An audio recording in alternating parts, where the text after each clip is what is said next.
यहाँ से हम टॉपिक लिख के चल रहे हैं पार्टीशन मेथड। पार्टीशन मेथड हमारे पास एमएससी मैथमेटिक्स न्यूमेरिकल एनालिसिस का टॉपिक है। मोस्ट ऑफ यूनिवर्सिटीज में यहाँ से ये एमएससी मैथमेटिक्स में एक इंपॉर्टेंट टॉपिक है, जिससे क्वेश्चन हर साल रिपीट होता है। क्योंकि एमएससी के पेपर अगर आप यहाँ से रीड आउट करेंगे तो उसमें हम ये पाएंगे कि क्वेश्चन यहाँ से स्टेट यूनिवर्सिटीज जो है उनमें यहाँ से हमारे पास पेपर रिपीट होते रहते हैं। लाइक जो क्वेश्चन पहले आएगा सेम क्वेश्चन रिपीट हुआ है, तो ये क्वेश्चन इंपॉर्टेंट क्वेश्चन में आएगा हमारे पास। तो यहाँ से पहले हम प्रोसेस देखेंगे पार्टीशन मेथड में एग्जैक्टली हम प्रोसेस लगा क्या रहे हैं। तो पार्टीशन मेथड में हमारे पास एक मैट्रिक्स गिवन होगी ए जो मैट्रिक्स गिवन है उसको हमने यहाँ से उसका इनवर्स फाइंड आउट करना है बाय द पार्टीशन मेथड। तो इनवर्स फाइंड आउट करेंगे, लाइक ए को हमने ए1 ए2 ए3 ए4 में लिखा है, उसका इनवर्स आएगा हमारे पास b1 b2 b3 b4 कुछ इस तरीके से। Like a1 a2 a3 a4 इस सीक्वेंस में लिया, same b1 b2 b3 b4 इस सीक्वेंस में लेंगे। तो यहाँ से a1 a2 b1 b2 b3 b4 के हमारे पास फॉर्मूलाज हैं। हम स्पेसिफिक वो ही फॉर्मूला लगाएंगे। b1 की वैल्यू आएगी हमारे पास a1 का inverse into I minus a2 b4। Same b2 आएगा हमारे पास minus of a1 inverse a2 b3 and b3 की वैल्यू आएगी a3 minus a4 into a1 inverse a2, इसका होल इनवर्स आएगा। एंड b4 आएगा minus of b3 a4 a1 inverse आ गया। b1 b2 b3 b4 ये रेस्पेक्टिव हमारे पास सारी values आ चुकी है।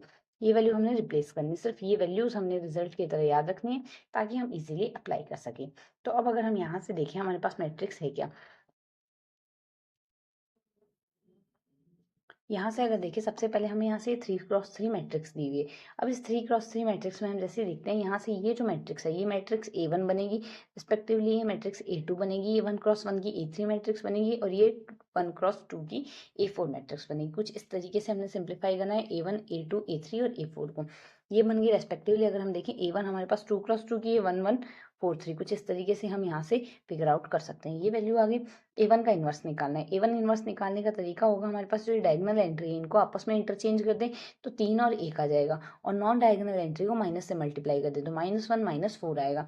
साथ ही हमने इसके डिटर्मिनेंट से डिवाइड करना है, तो डिटर्मिनेंट बनेगा क्या 3 -4 विच इज इक्वल टू -1। मतलब यहाँ से इसको -1 से डिवाइड करेंगे तो यहाँ से रेस्पेक्टिव एंट्रीज माइनस में आ जाएगी हमारे पास यहाँ से। तो इस तरीके से हम यहाँ से ए इनवर्स फाइंड आउट कर सकते हैं। ए इनवर्स हमारे पास ये बन जाएगा। अब अगर मैट्रिक्स में देखें A2 हमारे पास बनेगा यहाँ से ये 1 1 मैट्रिक्स बन गई कॉलम मैट्रिक्स। यहाँ से 1x1 की मैट्रिक्स बन रही है A3 एंड देन बची हुई मैट्रिक्स रो मैट्रिक्स बन रही है A4। अब B3 B1 B2 B4 सबके फॉर्मूले हमने देख लिए, तो बस फॉर्मूले में वैल्यू ही हमने रिप्लेस करनी है और बेसिक कैलकुलेशन लगानी है। तो B3 की वैल्यू आ जाएगी हमारे पास यहाँ से ये। तो A3 की वैल्यू हमने फाइंड आउट की है, ये रही हमारे पास, रिप्लेस कर देंगे। A4 की वैल्यू ये है, ये रिप्लेस कर देंगे। A1 के इनवर्स की वैल्यू हमने फाइंड आउट कर ली थी और A2 की वैल्यू है ये रिप्लेस कर देंगे। पूरा सॉल्व करने के बाद उसका इनवर्स भी करना है। तो पहले हमने यहाँ से इतनी मैट्रिक्स को सॉल्व करेंगे। रो को कॉलम से मल्टीप्लाई करेंगे, -4 बनेगा क्योंकि यहाँ से हमारे पास वैल्यू क्या बनेगी, इसको अगर हम सिंप्लीफाई करते हैं वैल्यू बनेगी यहाँ से -3 और -1, -4 बन गया। रिस्पेक्टिवली हमारे पास बनेगा +4 और +1, तो +5 बन गया। अब हमने क्या करना है, यहाँ से इसको मल्टीप्लाई करेंगे इससे, तो 3 इंटू 4 करेंगे, -12 बनेगा और +25 बनेगा। सॉल्व करने पर हमारे पास वैल्यू बनेगी +13, ब्रैकेट के बाहर माइनस है यहाँ पर, तो 3 - 13 आ गया। सॉल्व करेंगे 10 आएगा, 10 का इन्वर्स बनेगा -1/10। रेस्पेक्टिवली B4 फाइंड आउट करेंगे, B4 फाइंड आउट करेंगे, ये वैल्यू बनेगी। सॉल्व करेंगे हमारे पास यहाँ से B3 की वैल्यू 1/10 थी, माइनस में माइनस माइनस हो जाएगा यहाँ पर प्लस। A4 की वैल्यू आएगी ये और A1 इनवर्स की वैल्यू आएगी हमारे पास यहाँ से।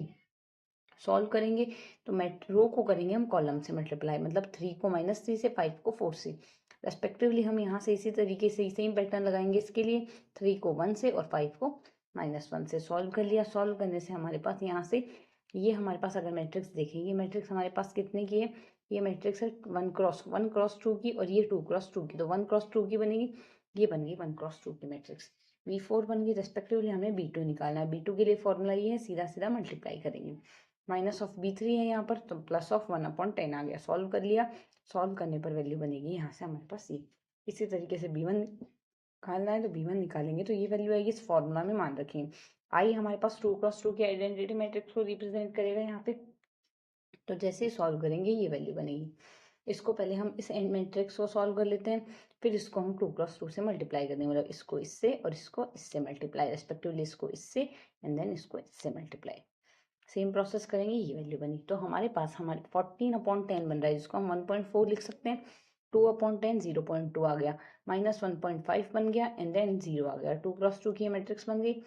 अब सॉल्व करेंगे तो बी वैल्यू हमारे पास क्या बनेगी, ये तो बन गई बी की वैल्यू, ये बी1 की वैल्यू लिख दी, बी2 की होगी, ये बी3 की वैल्यू होगी 1/10 था तो -1/10 था तो -0.1 आ गया, और ये आ गई हमारे पास बी4 की वैल्यू। तो जैसे ही हम इसको सॉल्व करते हैं ये मैट्रिक्स बन गई, ये आ गई हमारे पास यहाँ से हमारी इनवर्स मैट्रिक्स जो हमने फाइंड आउट करनी थी, जो कि हमारा रिक्वायर्ड सॉल्यूशन है by partition method. I hope you understand explanation. Thanks for watching.